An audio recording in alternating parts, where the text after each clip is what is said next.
the Overman Warrior Podcast.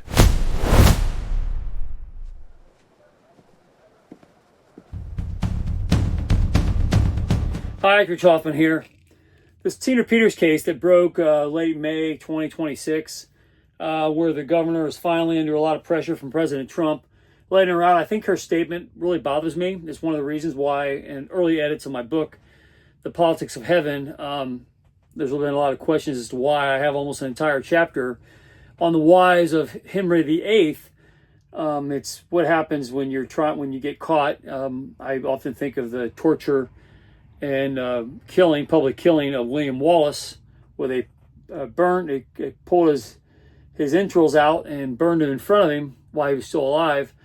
A lot of the people who were killed to put down the Protestant Revolution, or just killed in general over periods of time. You see the same thing in corporate modern structure, where buyout leverage artists will extract through punishment, put people on the rack at the Tower of London, metaphorically or physically, and punish them until they give you a confession. I hear in Tina Peters a lot of that, just to get out of jail. They had a 7-year-old woman in a very dangerous jail, and she feared for her life. She could either go to solitary confinement or be put into another place. And this is one of the reasons why the governor is giving her a reprieve on her sentence. Again, this is President Trump was very active in the background. This is over the election fraud case of 2020. And listen to these people. First of all, her statement bothers me, and then listen to them gloat about it. And listen to their statements. We'll talk about it here in a minute, because everybody knows my opinion on the election fraud of 2020. There's no question. Just because you torture somebody and make them fear for their life doesn't make a falsehood into a truth, which is essentially what Democrat politics have done for years. And you see it in corporate culture today, which is laced with lots of liberalism, where liberalism believes that mass collectivism can infuse a truth upon a falsehood just by collective belief, whether that be transsexual belief systems, that a man can be a girl and participate in girl sports, or that they can, election fraud can be brushed under the covers, as it certainly was in that Colorado case, which Tina Peters was trying to uncover, and she got thrown in jail for it. Listen to this.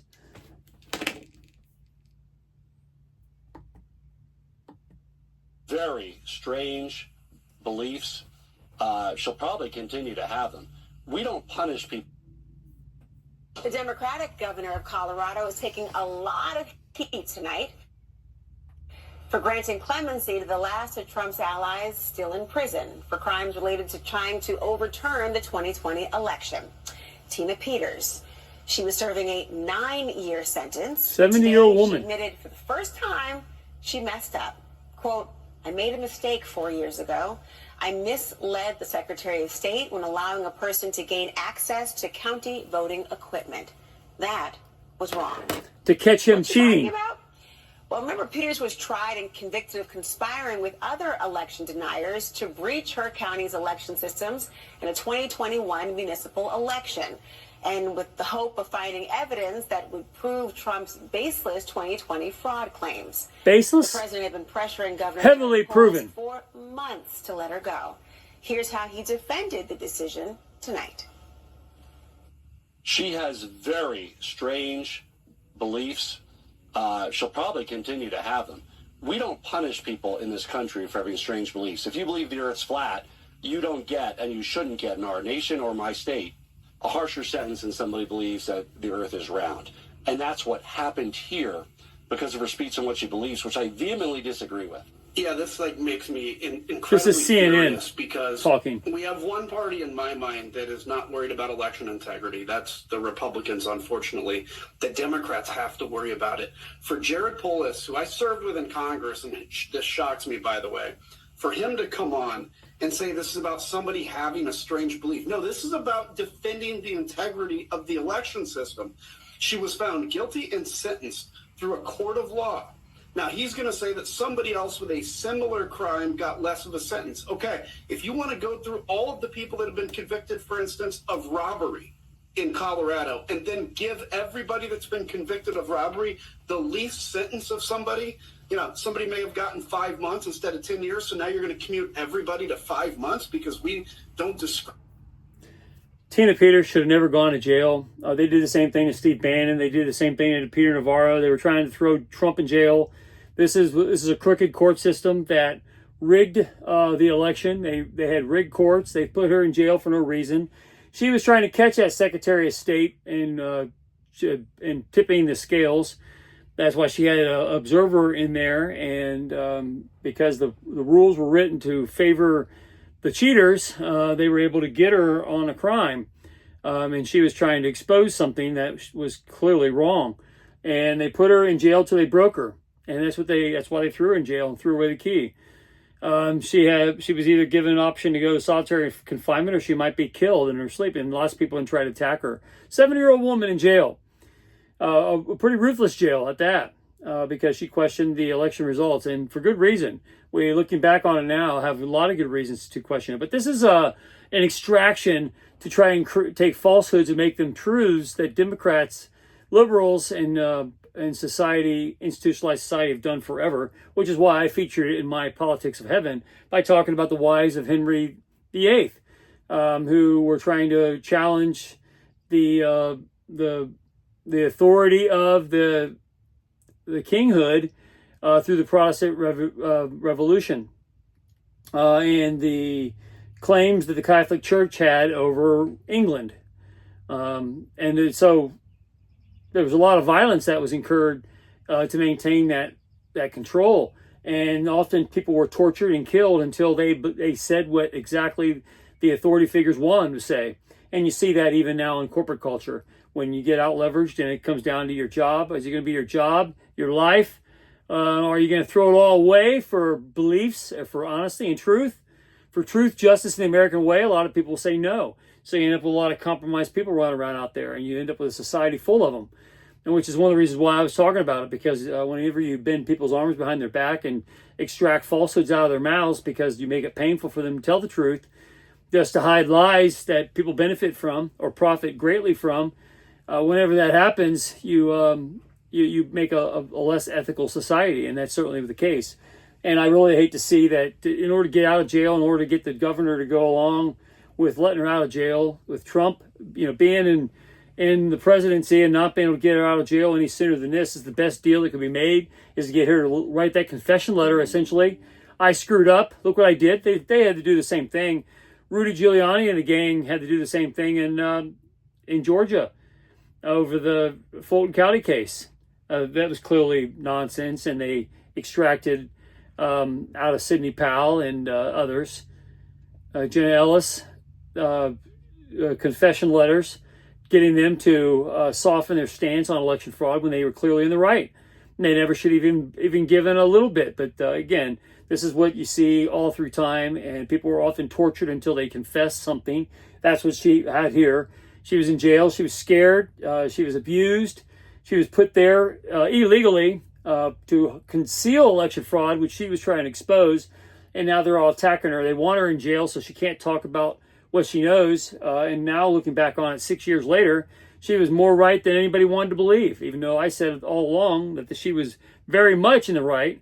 And we should have been listening all along. You have to have integrity in elections. You can't just throw people in jail because they make you question the results. And that's what Tina Peters was done. She was thrown in jail. They threw away the key, and they threatened her life in a lot of ways by putting her in a very dangerous situation.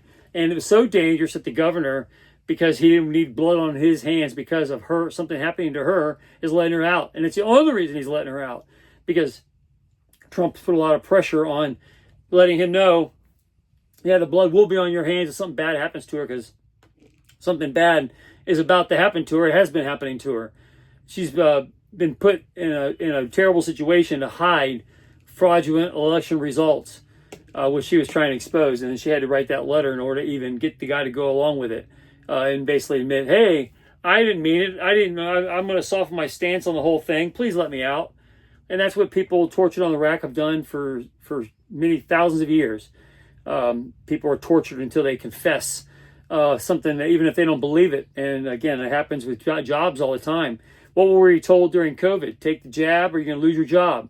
Believe this or you're going to lose your job. do what I tell you or you're going to lose your job. There's no free will in these things. You have people who take power, they wrestle power. That's why these idiots want power so bad, so they can do this kind of thing to innocent people. And Tina Peters was very innocent. She was just trying to get people to follow the law and to have an honest election, and she was showing where there was obvious problems, which everybody should have paid attention to. Instead, they threw her in jail and threw away the key and put her in great danger, up to the point where it was so serious the governor had to relieve her and get her out of jail, and she's getting out of jail now. But in order to do it, she had to put forth that confession letter. Hey, I was wrong. I didn't mean it. I'm sorry. I didn't mean what I said. I was wrong for you all those years ago when I did all this. I want out of jail. Please get me out of jail. It happens to a lot of people who are put to the grinder and tortured until they make a confession that favors institutional beliefs that are grounded in falsehoods, but they're tortured until they give a confession that mass Democrat-oriented institutionalism believes if the masses believe something, they can make a lie into a truth. And that's what they've been doing with COVID. That's what they did with the vaccines. And that's certainly what they did with election fraud in 2020. And that's why it's a shame Tina Peters, in order to get out of jail, had to write that letter. But look, they've done it to a lot of people. They try to do it to Trump. They'll try to kill you if you don't go along with them. They'll tear you up every which way you can if you go against them, because they believe mass collectivism can turn a falsehood into a truth. It's their belief system, and it's what's wrong with them, and it's why I write about it the way I do. And this Tina Peters case is a classic example of exactly why it's a problem. And it's still a problem. Very much a problem even to this exact moment. Happens everywhere, just about everywhere you go. When someone gains power over your life somehow, they try to torture them, or torture you into believing something that you clearly don't believe, so that you can make a livelihood or be free and not be thrown in jail or have some sort of enjoyment of your life. They'll threaten to take that enjoyment away so they can extract falsehoods to justify their corrupt existence. And it's a problem everywhere. This Tina Peters case is just one aspect of it. And it's horrendous everywhere it's done. Anyway, it's Rich Hoffman here. Share, subscribe, make tomorrow a better day. If you haven't read my book, The Gunfighter's Guide to Business, I think you'll love it. Anyway, have a good day. See you later. In the age of disclosure, you must understand the politics of heaven. Coming soon.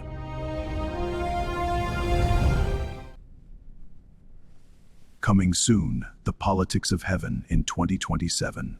A treasure hunt through heaven and all human history.